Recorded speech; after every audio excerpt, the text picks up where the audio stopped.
Now, 5 states in the US hit record daily highs for coronavirus cases yesterday. The Vice President, Mike Pence, cancelled planned campaign events in some hard-hit areas. The virus is surging in the south and west, halting the economic reopening plans. The number of confirmed cases in the states has now risen to more than 2.5 million.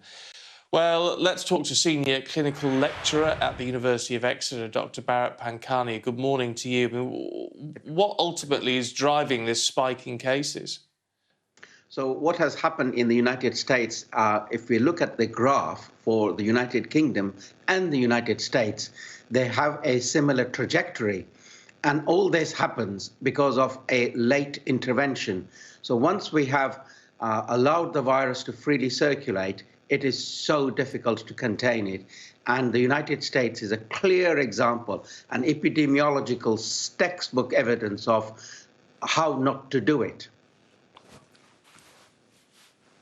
Oh, that's quite a condemnation. I mean, in some of these states we're talking about, they had been very keen to follow the advice given by the White House to get the economy re-going, to keep bars and restaurants and things open. I mean, is that a key driver here?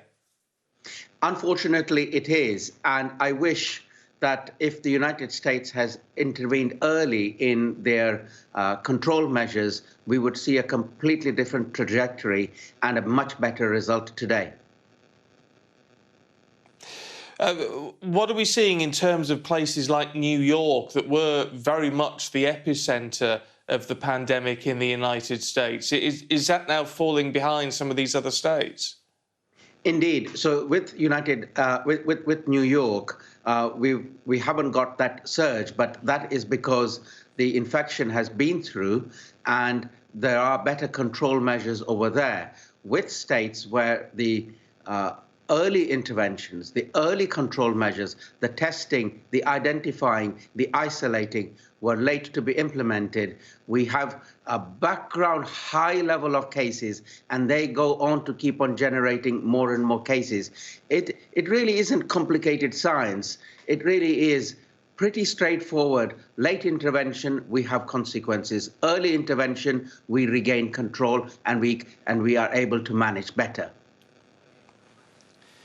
Look, I don't want to get political with you on this because I know it's that's not your area. But when you look at what Dr. Anthony Fauci has been saying, who's the key advisor to the White House on this, is it fair to say his advice has not been followed? Yes, it is clear, and it's best not to sort of beat around the bush, because Dr. Anthony Fauci and his very, very good people at the Centers for Disease Control Atlanta have not been in charge. And it is a pity, really, because these people are very good at the epidemiological control methods. And again, the epidemiological control methods are not rocket science. I've been dealing with it for over 20 years.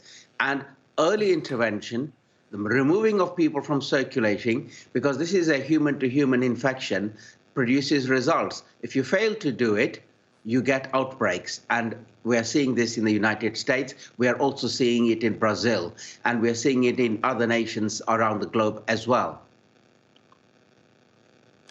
What are your concerns, if you have any, you may have none at all, but about what we're seeing here in the UK in terms of obviously lockdown being eased, trying to get the economy back up and running?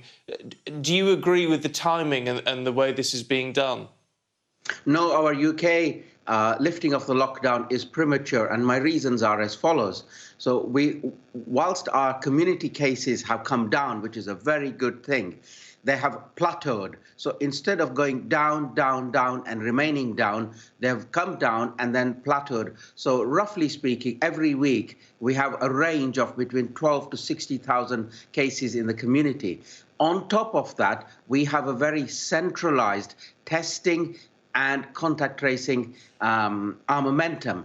And that is not fully functional at 100% pace, and it's not also localized. So we have the ingredients for an upsurge, and if we are not careful, we will get more cases especially in the autumn months. And at the moment, the summer months, the outdoors is a low-risk event, and it is playing in our favor.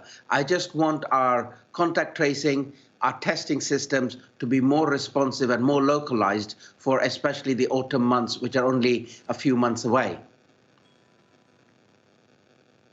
Dr. Pankania, always a pleasure. Thank you. Thank you.